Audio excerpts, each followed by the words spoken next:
Hey guys, I'm Sarvan Ravi. And I'm Nicolette, and we are currently seniors here at CCM. Welcome to our 2022 Open House live stream. In this live stream, we'll be talking more about our lives as CCM students and any other doubts that you have about this course. So today with us, we have two juniors, Javen and Eugene. Hi guys! Hey guys! And they will be showing us sneak peeks into what you can learn at TCA in our kitchens. So sit back, relax and enjoy. So chefs, what will you be preparing for us today?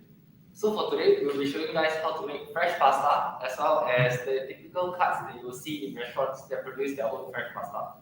So today, we'll actually be focusing on 4 different cuts of pastas, and they are pappardelle, ravioli, tagliatelle, and tagliolini.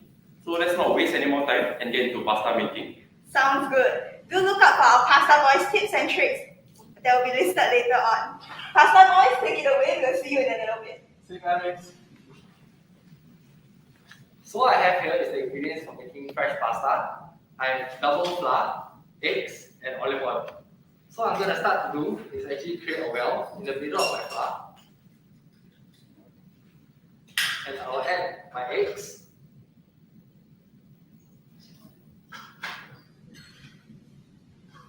Half a teaspoon of olive oil. And I'm going to use my fork to start mixing all the ingredients together.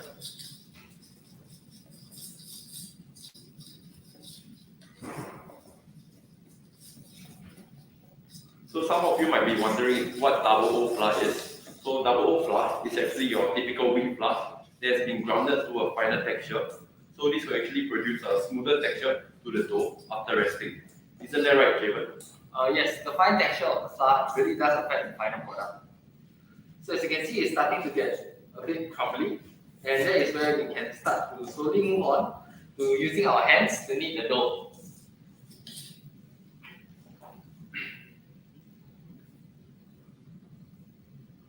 So I'll just take some flour and flour my hands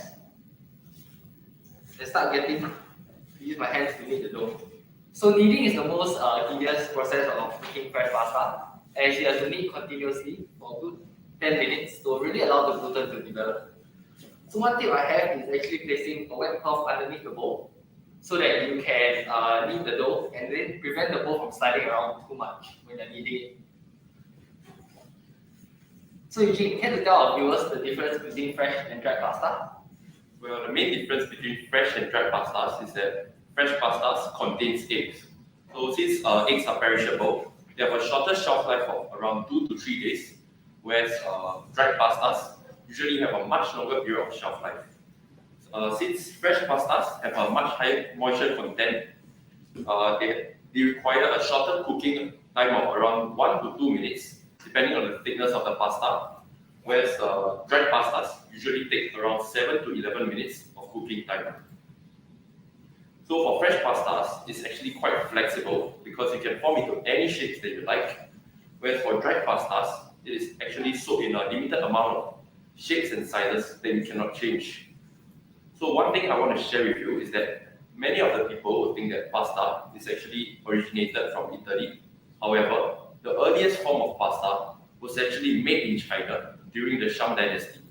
It is actually made with rice flour and water, and that's the first form of the pasta in China. So today, there are actually more than 600 forms of pastas that you can form into. So as you can see from the dough itself, it is slightly yellow. This is actually due to the egg yolk itself. So some people prefer their pastas to be richer. So what they will do is to replace the whole eggs with egg yolks. So this will actually produce a more vibrant color and a richer texture as well. So once the dough has been kneaded, you will allow the pasta to rest. And how you know is that when basically you have incorporated all the flour around it into the actual dough itself. So now we will allow this dough to rest. And before kneading, let me wash my hands first, as cleanliness is very important. So what I'll do now is actually to sling wrap the pasta dough so that it will not dry out once it is rested. And over here, so what we have over here is a rested pasta dough that has been rested for about 20 to 30 minutes. So you have a good sheen on it. It should be smooth and slightly yellow as well as the gluten develops.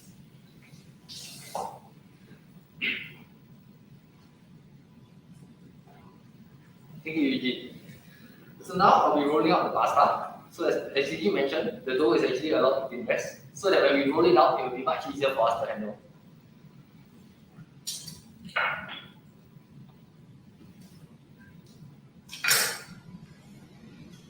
So now I'll be flouring the dough before rolling out. This is really just to ensure that the dough does not stick to the pasta machine.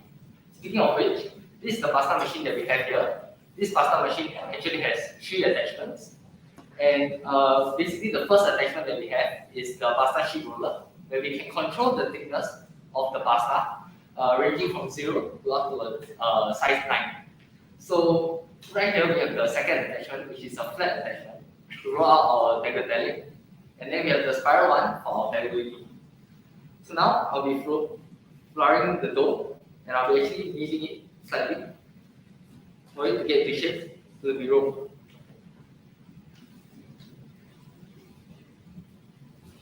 Once again, I'm just giving my machine some flour to prevent the dough from sticking into the machine.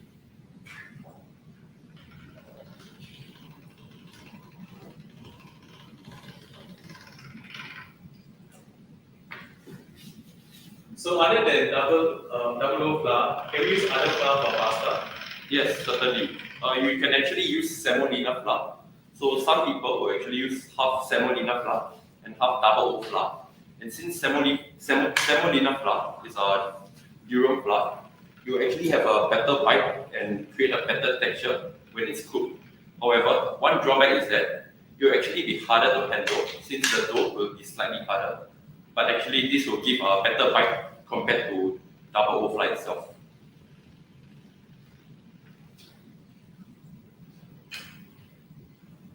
Javen, why are you folding the dough? So this process that I'm doing is actually called laminating, where I am developing the gluten network even further, and it really just gives the overall product a better texture and bite to the pasta. So this process typically takes me from the lowest setting, which is 0, up to 2 to 4, and back to 0 once I've folded the dough.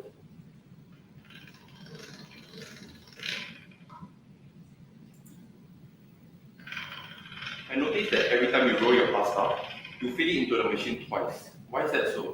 So the reason for doing that is just to really remove any irregularities and lumps in the pasta, and just to make it more even when I'm rolling it up. So once you have laminated your dough, you can actually proceed to move on to the desired thickness of your cut of pasta.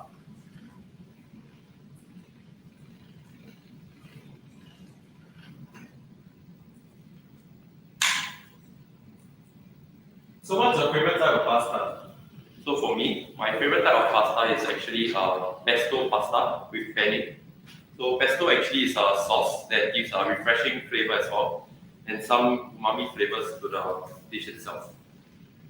And for me, I would prefer a classic spaghetti bolognese.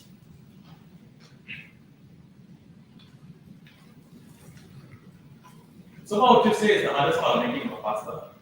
As I mentioned, the kneading is the most important part, but it's also the most tedious, as you really need to develop the gluten network so in order for your pasta to have that nice texture and bite. So now this pasta is almost to our desired thickness for the tagliatelle.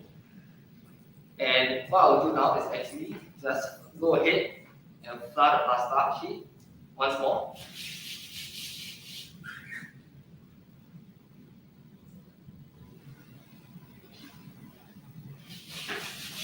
Now moving to this thin attachment. I'll slowly start to feed my pasta sheet through the machine.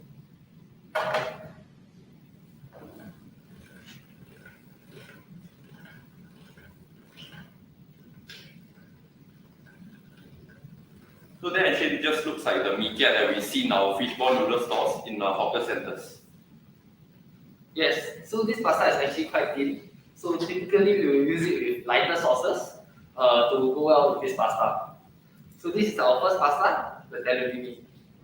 So one thing when making dried pasta is to actually flour the pasta once you have created it, so that this will prevent the pasta from clumping together when you cook the pasta. So next, I prepared some extra pasta sheets here, where I'll be rolling out the next cut, which is the tagliatelle. So once again, just getting rid of any excess pasta.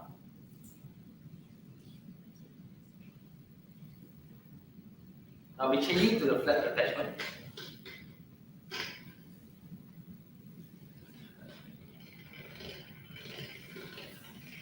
So if you don't have the pasta machine at home, what else can you use to roll out the pasta or shake the pasta? So if you don't have a pasta machine at home, what you can do is actually use a rolling pin to roll flat and use a knife to hand cut your pasta. So one hand cut pasta is actually the pappardelle, which we'll be showing later. So some people will actually use the chitara, which is a traditional pasta making string pasta equipment. So you actually use the rolling pin to press on the string. It's actually similar to a guitar. So you actually achieve a string pasta shape. So as you can see that right here, the differences between the tagliatelle and the tagliatelle is actually quite big, and the tagliatelle is actually much flatter and wider than the actual pasta, and then its counterpart, the tagliatelle. So next, I'll be moving on to the next cut, which is the pappardelle, which is more of a rustic cut, as we will not really use the machine, apart from actually setting the thickness of the pasta sheet itself. So I'll be using this equipment I have here. It's essentially just a pastry cutter, and you'll be giving our pasta that nice jagged edge to it. So how to know that your pasta is actually a good length is that the pasta, for its width, you want it to be around 2 to 3 centimeters. And you actually want it to be as long as your pasta machine. So now we'll use this and just run it across. As you can see, it gives us a very nice jagged edge.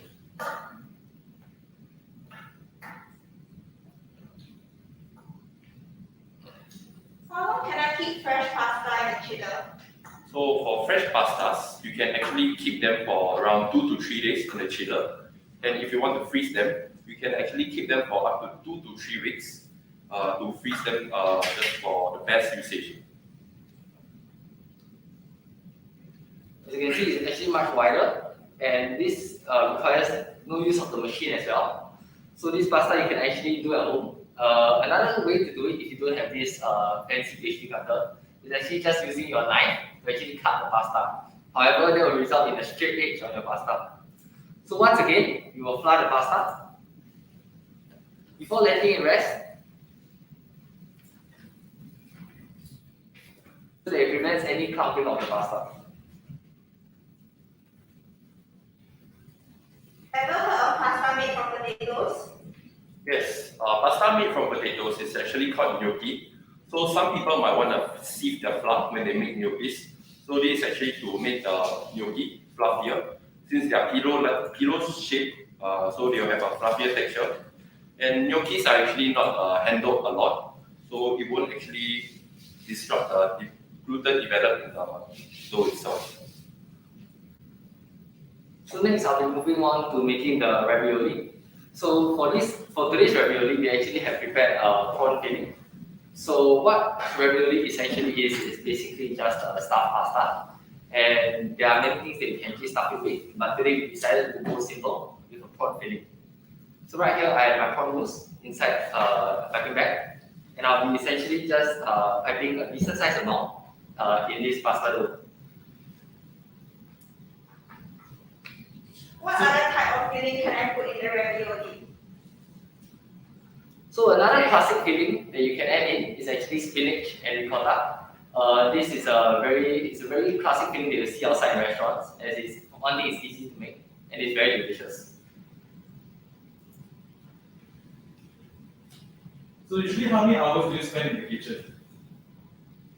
So in the kitchen, we'll actually spend around 8 hours a day in school, because we will actually do our grooming check from 7:45 and we'll end around usually 3 to 4 p.m. So what we'll do in the kitchen is actually we'll get to rotate around the kitchens, from top table kitchens, Asian kitchens. At Sugarloaf, we have our bakery, our pastry kitchens as well.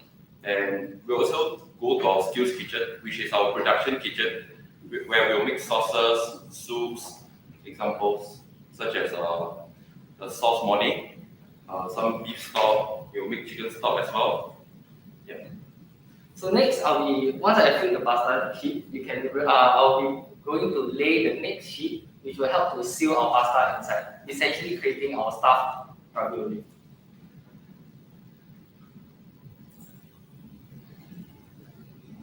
So I'll be making sure to squeeze any excess air pockets. And what I have here is essentially a cookie cutter. But I'll be using the blunt edge to actually help shape my pasta into a nicer shape that is more presentable.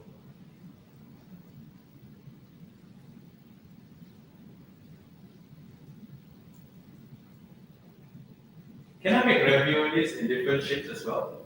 Yes, for raviolis, you can actually make it into any shapes that you like. So the common ones we'll see is actually the circular shape or the square shapes, some triangular shapes, oval shapes, or whatever shapes that you have or you prefer. So what you can do is actually to use a cookie cutter like we have over here and sort of mold it. Then we will just cut it through. Or we can have the pastry cutters to give some jagged edges as well. This is for some textures. And what others can do if we don't have both, we can actually use a knife to actually cut it to get a square shape of a ravioli. So what I have here is a ravioli mold. Basically, it helps to create a jagged edge while sealing the pasta itself. So what I'm going to do is just align my ravioli mold with the pasta using some strength. I'm pressing the pasta, making sure to seal it so it doesn't open up when you're cooking the pasta.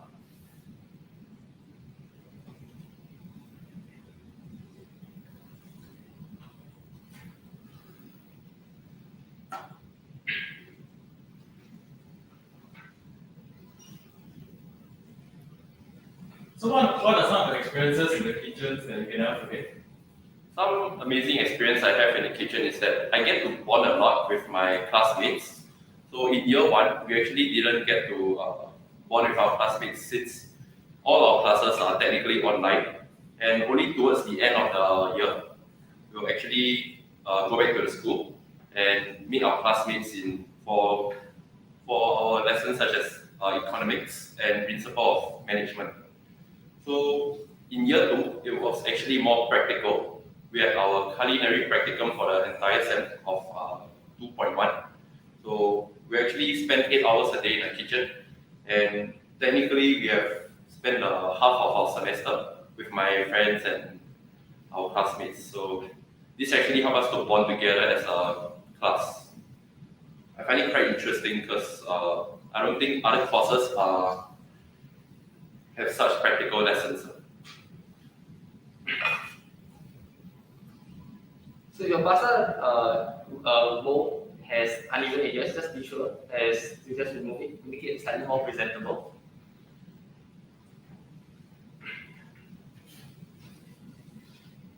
So I see that you're flouring the pasta as you go. What type of flour are you using?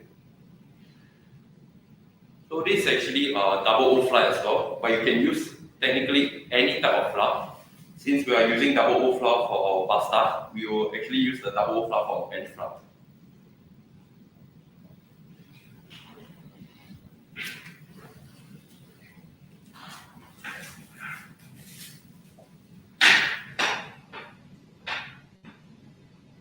So would you recommend fresh pasta over store-bought pasta? Yes, fresh pasta actually has the softer bite to it, and since we are Singaporeans, we actually get our pastas to be softer. However, for Italians, they actually prefer their pastas to have a more bite to it, so we slightly a la al dente. So we will slightly undercook it, not by a lot, because we just want a small bite to it.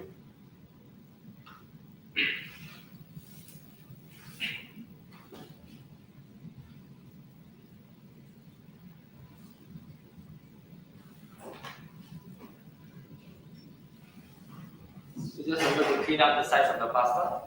And then we have our ravioli. So just to recap, these are the 4 pastas that we created today. We have the tagliatelle, the tagliatelle, the pappardelle, and the ravioli. So next, I'll be passing on to Luigi to show you guys how to cook some of these pastas. So over here, I have my pasta water boiling. So I'll actually be cooking the ravioli first, which I have over here. So this is actually 4 raviolis, which is the same filling as what we had previously. So this is the prawn filling as well. So what I'm going to do now is to start boiling them. This will take approximately around 1.5 minutes to cook, depending on the thickness. So this is actually to the size of 7. So since it's not very thick, I'll take 1.5 minutes to cook. So Javen, do you want to share with us what will be the sauce for the ravioli? So for today's ravioli, we have prepared a white wine cream sauce. So basically, we just started sweating some onions and garlic before replacing the pan with some white wine and allowing the alcohol to be used. Followed by adding our chicken stock, where we'll finish out with some cream. The reason that this sauce is so popular is that this sauce is highly customizable. You can add herbs to it, thyme, rosemary, or even some mushrooms and bacon to really just suit your taste. So one thing to remember when boiling your pasta is actually to salt the pasta water. And where the recommended ratio of salt to pasta is actually 1 tablespoon of salt to 2 liters of water. So salting of pasta water basically enhances the overall flavor of the dish and just makes it an even better tasting dish. So once the ravioli is almost cooked, what we are going to do is let it cook slightly longer. And what we're going to do is to bring it up slowly once it's cooked. And start to bring it to the pan.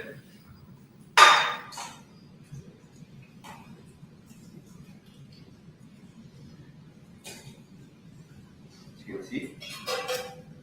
So what I'm going to be doing now is actually to slow the pan slowly. So it's to emulsify the water and the fat in the chili sauce as well. So what I want to have the ravioli be done is to evenly coat them so that in each bite it's actually tasty and creamy as well. So another reason why we chose white wine cream sauce is because we want to enhance the prawn flavors of the filling. So this will actually help to give it a better flavor as well. So what I'm going to do now is to add some pasta water.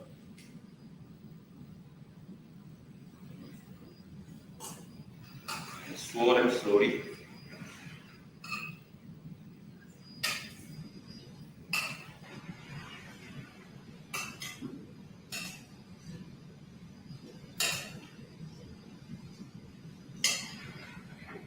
And once it's almost done, we'll turn off the stove.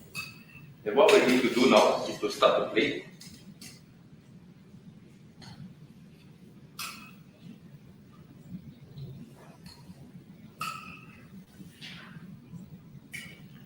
Then we'll get some sauce on it. Drizzle around it.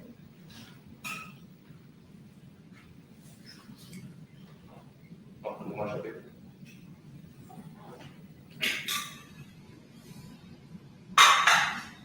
And what we're going to do now is to grate some parmesan on it.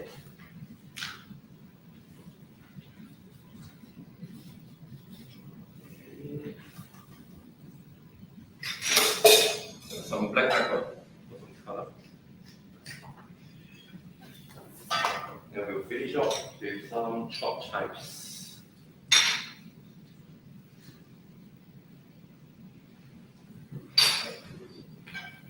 And we'll clean the plates.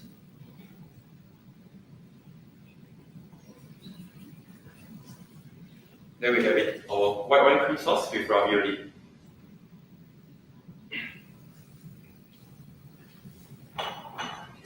So next up, we're actually going to be cooking our tagliatelle. So what we're going to do now is we actually boil the tagliatelle. And this will take around 1.5 minutes to cook. So Javen, do you want to share with us what sauce will we be having and how it is made? So for the tagliatelle, we have prepared a beef ragu. So essentially, we started by searing off some beef cubes in the pan. It's just to really give it a nice color and aroma to the beef. So next, we'll set it aside and we'll just start to add our carrots, our celery, our onions, and followed by our tomato paste. So this is basically known as pinsach. where when we allow the tomato paste to really caramelize, which allows the dish to have a better flavor. Before deglazing it, before adding our roux, which is basically to help thicken the sauce, and deglazing it with red wine.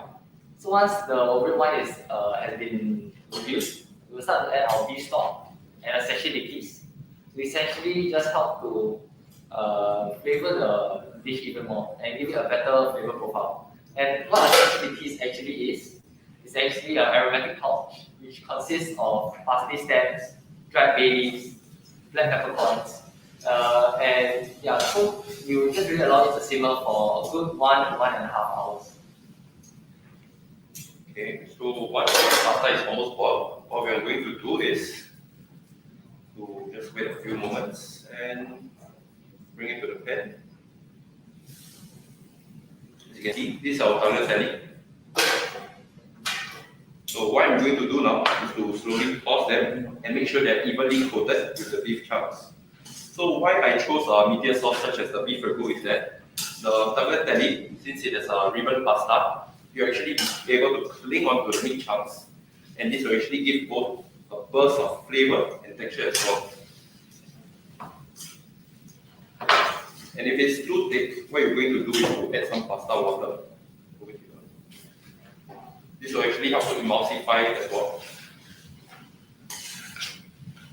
Then we want to remember to season the pasta as well. Some pepper as well. Make sure they're evenly coated and sauced as well.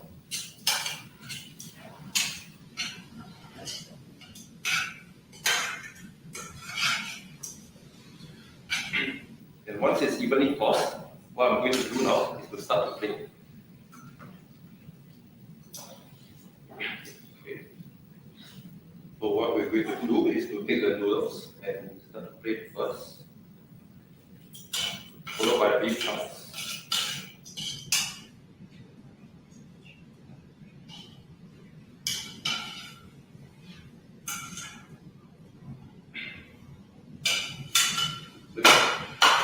Okay. So what we're going to do next is to actually grate some parmesan on top.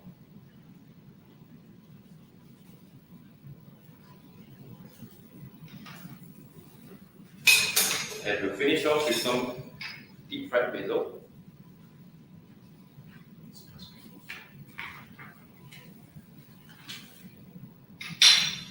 And lastly, what we're going to do is to clean up the plates. And there we have it, our beef ragu and tagliatelle.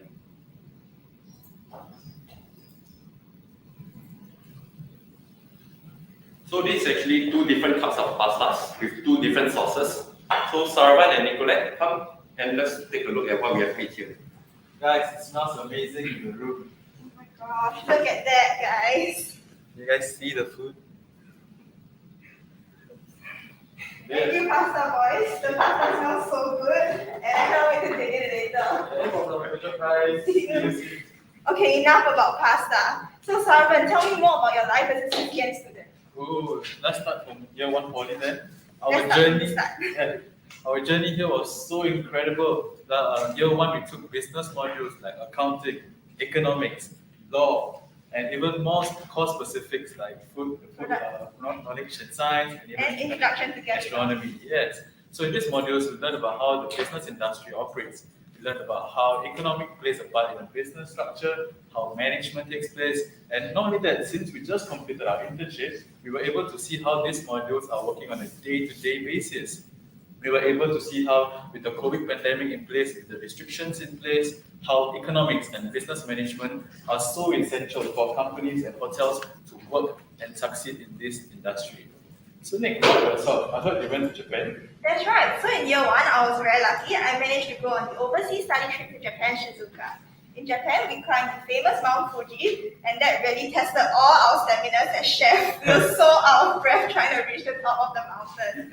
But we never gave up and we did it anyways. Apart from that, we went for many farms. So we went to the tomato farm, wasabi, tea leaves, and even Japanese melon farms.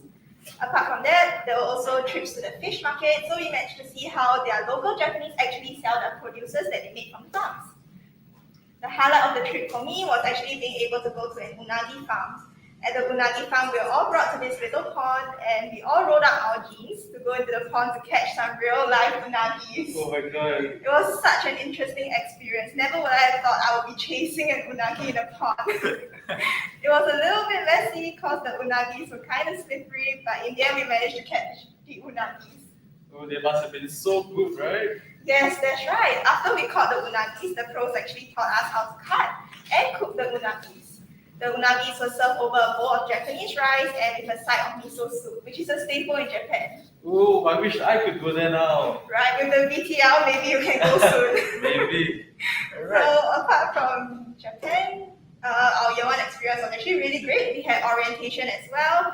So in TP, actually every freshman students will go through TP Regatta. Yeah, so TP Regatta is an orientation for year one freshmen to get to bond with their class and even their course mates as well. So with a lot of orientations from the individual schools group especially, and they will head down to Bedok Reservoir and have a massive regatta competition. It's a dragon boating competition and it takes part in the whole school.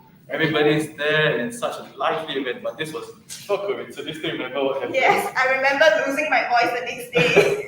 It was so fun, they were shouting crazy, they were rushing, supporting our school, and it was such an amazing experience. And that's one of the reasons why I love my year one and especially TP. So what about year two? So in year two, we were actually split into our two different tracks. So the culinary track and the baking and pastry track. I myself took the culinary track, so we started off the year two by stepping into the kitchen. We had 3 weeks of skills camp, and in skills camp we learned a lot about our nice skills like precision cuts and many basic cooking techniques like grilling, boiling, steaming, and even pan frying. It was a very good course for us because we managed to learn all the basics before we stepped into our different kitchens, like the top table kitchen and Asian kitchen. In top table kitchen, we learn more about Italian and French cuisine, which we then serve our top table guests. And in Asian kitchen, we learn more about our Asian roots, like Chinese, Malay, Japanese, and even Thai cuisine. So you were able to use the wok? We tried. It was really fun trying to learn how to toss in the wok. The wok was kind of hazy, but we managed to do it. But while doing so, we kind of made a huge mess in the kitchen. The chef must not be happy with that. We had to clean up afterwards, so.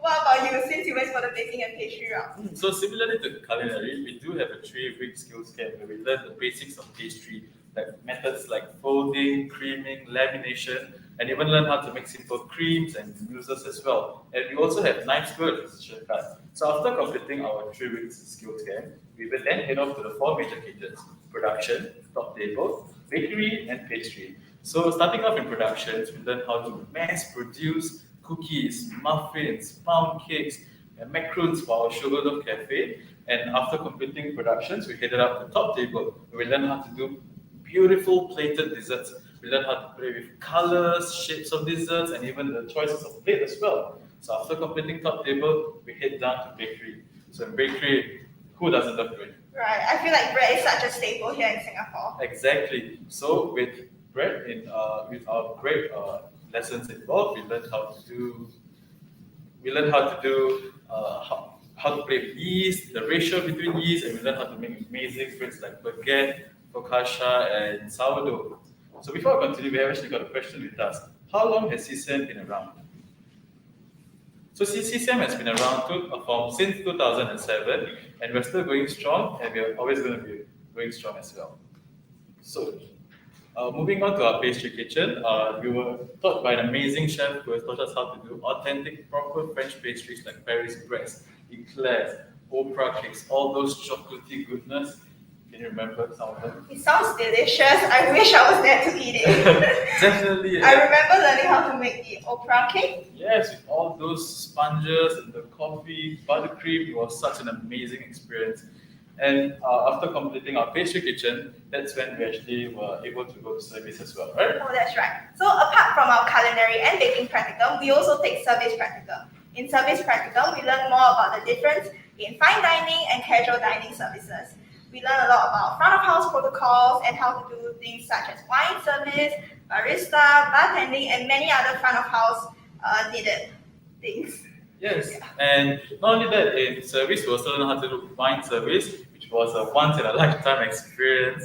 We got to learn how to stand 90 degrees with the hand and the pouring, remember? Oh, I was trying so hard not to break the bottle of wine. Imagine the mess I would have made if I broke the bottle of wine. Exactly, and then we were trying so hard because our hands were shaking, and we were quite scared that we will drop a piece of the wine on the table, especially. But overall, it was such an amazing experience. The instructors and chefs were all so open to teaching us, and they were taking their time as well.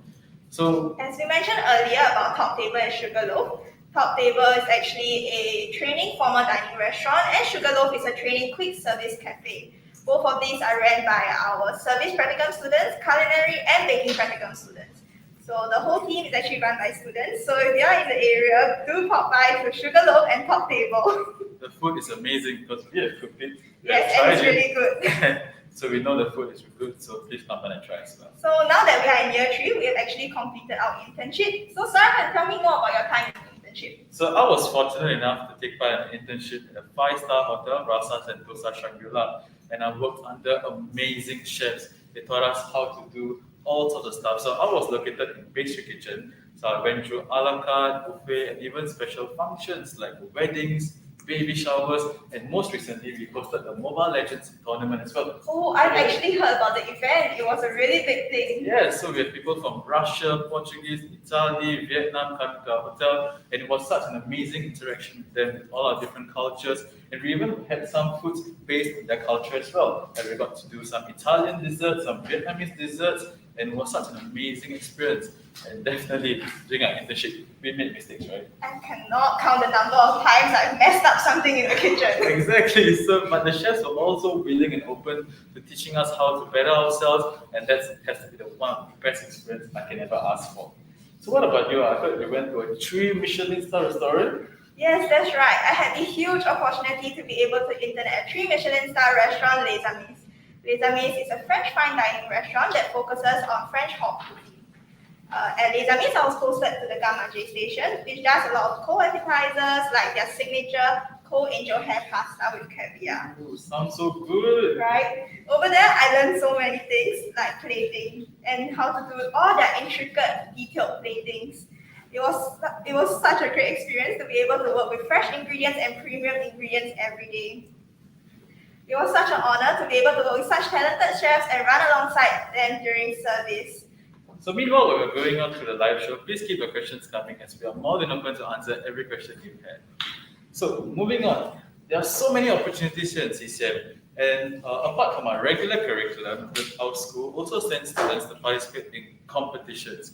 So one of our competitions that we have participated in is World Skills Singapore. So World Skills is a competition where our students are sent to have a more competitive ground to improve their skills and hone their talents. That's right. So have you heard our senior actually won the Gold Award in the restaurant service in World Skills? Keisha, shout out to you and congratulations on the gold. Apart from World Skills, there are many other opportunities in CCM, such as the overseas study trip that I was fortunate enough to attend. And on top of that, there's also a credit transfer to a local culinary university. Currently, there's a university in Singapore providing a degree in the culinary arts, and that's none other than the CIA. So the CIA, also known as the Culinary Institute of America, is one of the places that you can head to after CCM to pursue a degree and specialize in either culinary arts or baking and pastry. That's right. CIA is a degree offered in SIT, Singapore Institute of Technologies. The CIA actually uses the same campus as our CCM students, the DCA, and the CIA chefs are also a part of our CCM teaching team. The CIA chefs actually taught us both in the baking and pastry side and the culinary side. For culinary, I was very fortunate to have a CIA chef teach me fabrication.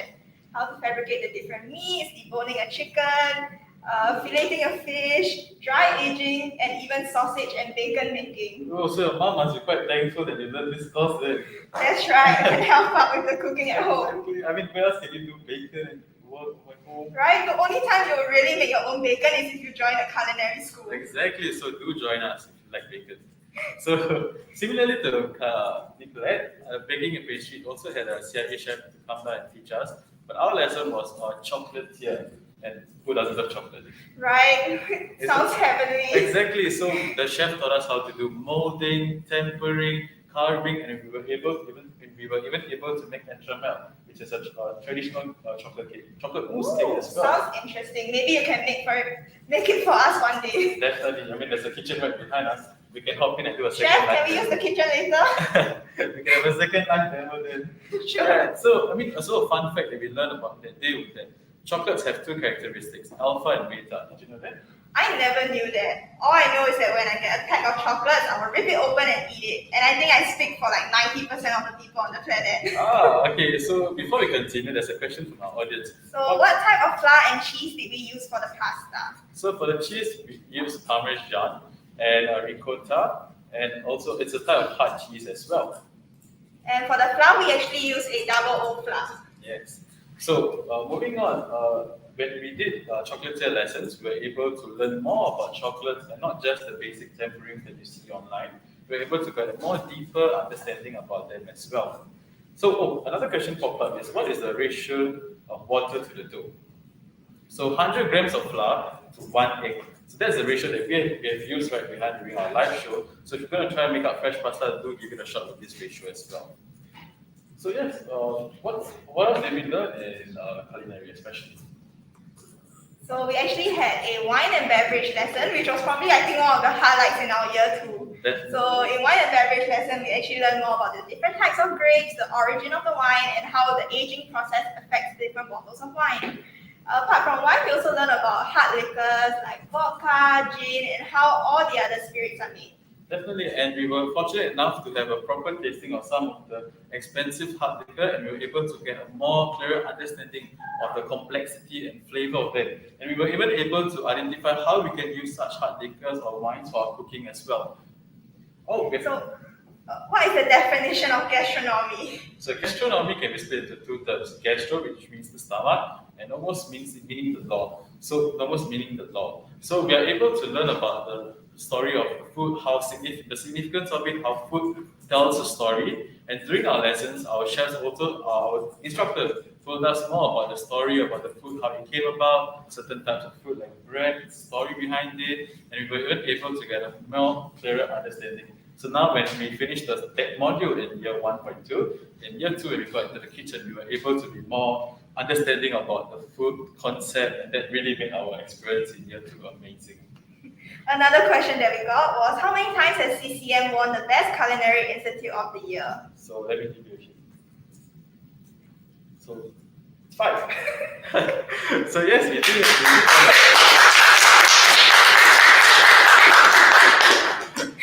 So yes, we have to thank all the staff and students who have been working so hard to achieve this award, and definitely we are going to try our best to continue this legacy as well. That's right. So what other stuff have we learned in year 2 in culinary especially? So for me, we had one of the best experiences for me in baking and pastry kitchen would be learning a little bit about culinary as well. Even though I'm in baking and pastry, we still do get a few weeks of practice with the culinary side. So it makes us more versatile, I believe, right, Nicola? That's right. So as we have a question over here, will baking and pastry learn about culinary and likewise? Actually, yes, we do that. So in baking and pastry, they have 2 weeks of culinary, and in culinary, we'll have 2 weeks of baking and pastry, where we learn the basics on how we make bread, pastries, and many other of the classic French pastries as mentioned earlier, like Paris-Brest or an opera cake. Yes, so adding on to what Nicola had said, we do get learning from both track especially, and even though it may seem like only 2 weeks, the chefs try their level best to make sure that we get a full rounded experience. So when we do get out to our internships, it makes us more versatile and it will make us more adaptable to other kitchens. So our next question is culinary or pastry better? Actually, it's not I would really. actually say that both is quite balanced and it's about the same. I feel that it's more of your personal choice and a passion-wise. So for me, I have a passion for being a chef in the hot kitchen. I wanted to learn more about the different cuisines in the hot side of the kitchen and all the different cooking techniques. So I believe for you, you had a passion for pastry and hence you decided to choose the pastry route. Definitely. So the reason I chose pastry was due to the fact that I love to do chocolate arts, love to do cold decors, especially with the chocolate fan and those nice molding. So that was one of the reasons why I chose pastry, especially. So, what was the best memorable event that took place in CCM that you can never forget? So for me, my most memorable moment will be able to do our comics challenge.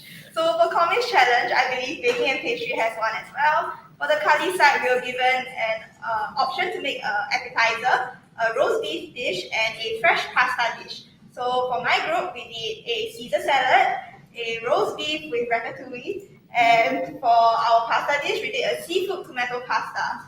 It was really good. I believe we gobbled it all up at the end. I share some. So actually, I have a question here. Which restaurants have you worked at before? So, For me, I've only worked in one restaurant, Les Amis, and I had a really good experience with them. It was such an honor to be able to work with Chef Sebastian and his team in the restaurant and run alongside them during service. for myself, I worked at Silver Shell Cafe, which is located at the Shangri-La Hotel, and I was so fortunate enough to work under Chef Virginia, which is the pastry chef, and under Chef Thai as well as the cold kitchen chef.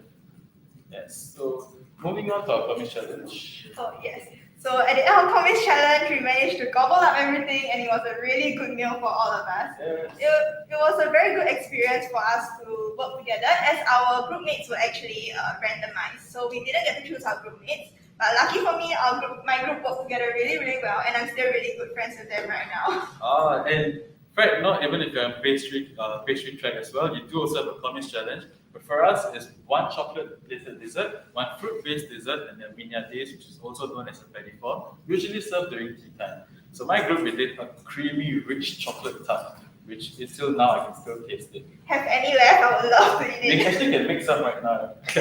But other than that, it was such an amazing time. And like you said, since it's a group of people that I have not worked before, it was a fun experience because everybody has a different style of working, and it was so fun getting used to them and making new connections and definitely unique connections in this line of career. Yes, that's right. Exactly. So one of the questions that I just came up is, if I'm a Muslim, is it okay for the wine and beverage lesson? So in wine and beverage lesson, we are actually not required to taste the wine. Tasting the wine is actually optional. So our Muslim students can opt to not taste the wine. They can use their other senses like sight and smell to look at the different viscosity of the wine and color and scent of the wine. Definitely, and usually we'll use a tool called a decanter, where we are able to find you're able to use it to find the classification of the wine through the color, smell. So you don't have to really taste the wine to get the proper classifications. You can use the other senses as well. What about the kitchen side? So for the kitchen side, we actually swap out the pork chop for a chicken breast during our skills camp when we were learning more about the technique of pan frying. So when available, the chefs will actually give our Muslim students chicken instead of pork. Yeah. So one of the questions that we've just got is, what is food business innovation? And since we're year 3, we're currently doing the module, right? So we can give you the first-hand experience on how it feels like. So I shall start first. Okay, so for the food business innovation, each class is actually grouped up, and we're supposed to come up with a business. So for this year, we're doing a chicken sandwich or chicken burger. So for my class, we're doing a chicken burger, a soy marinated chicken burger especially. We're doing the costings, the research, the marketing, and even the HR policies especially. So we're able to feel like how a proper organization is run through this project. And the execution is going to be another 2 more weeks. So it's going to be quite exciting with all the preparations, the mise en place especially. So what about your class? So for my class, we actually decided to do a miso chicken onigiri. So it was actually really delicious. I've had it already.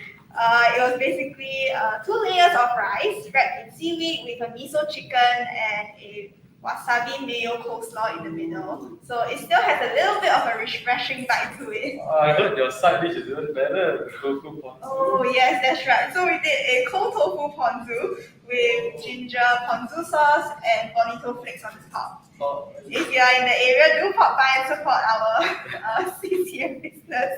anyways, but throughout this project, yes, it's a bit tiring because of it takes a lot of group work effort.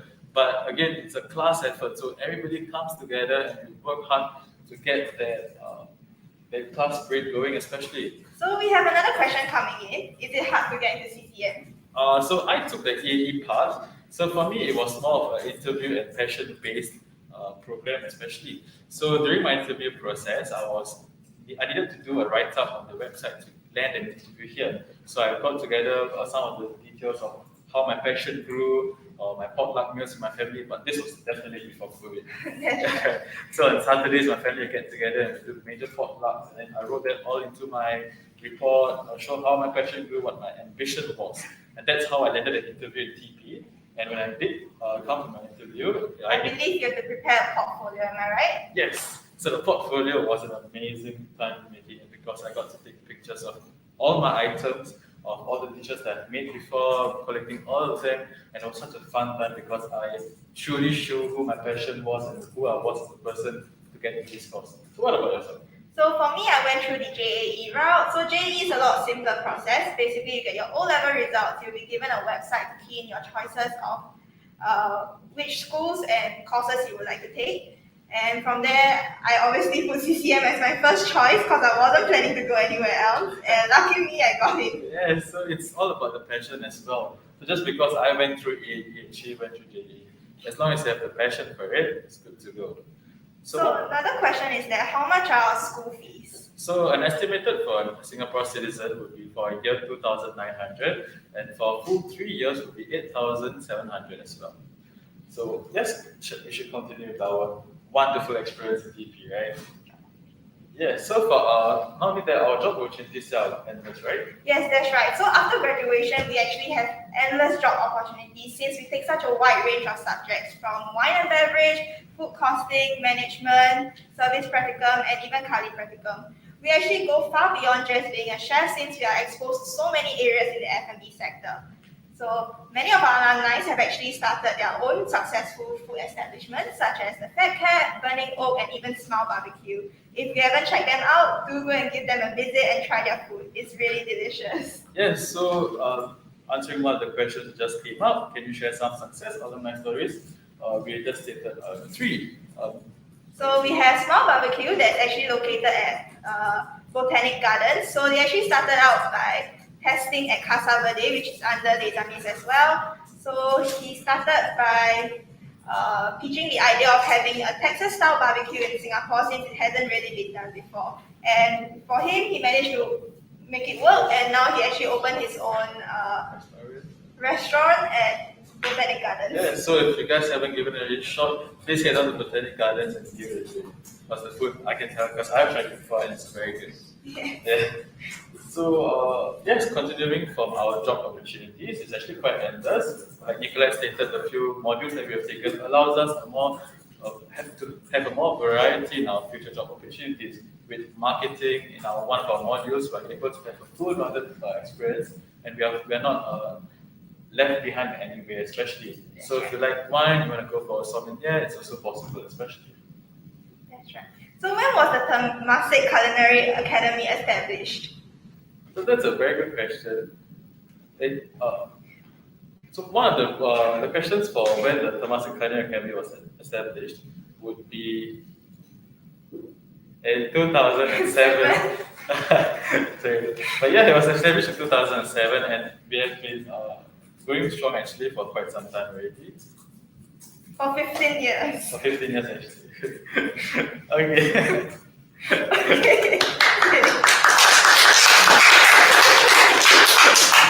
Okay, so another question that came up was how is the practical curriculum like? For us, for me, both practicals takes about 480 hours for our module to get the successful point.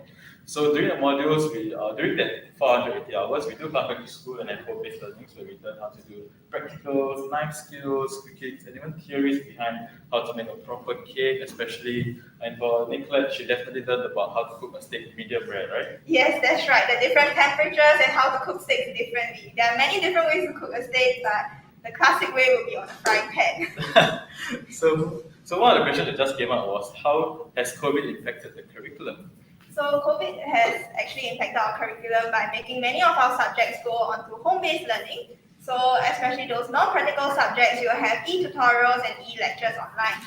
Apart from that, if we are having practicals, we'll come back for our practical sessions, so we really do not miss out at all. Definitely, and not only that, we are able to get a full rounded experience because our instructors make all the information needed for us available online at any time. So if you feel like studying at a certain time, definitely can go and study. And it's a fully quite a self-directed learning experience actually. So it's more on our own comfortable stage. And if you have any questions, our instructors are definitely available to answer those questions as well. That's right. We have now come to the end of our open house live stream. Thank you so much for tuning in.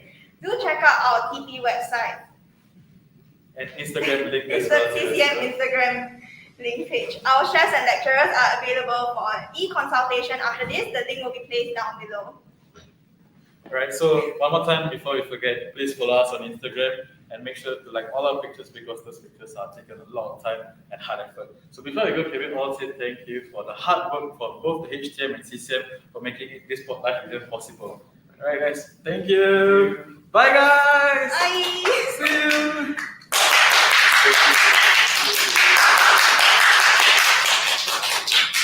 Follow us on Instagram.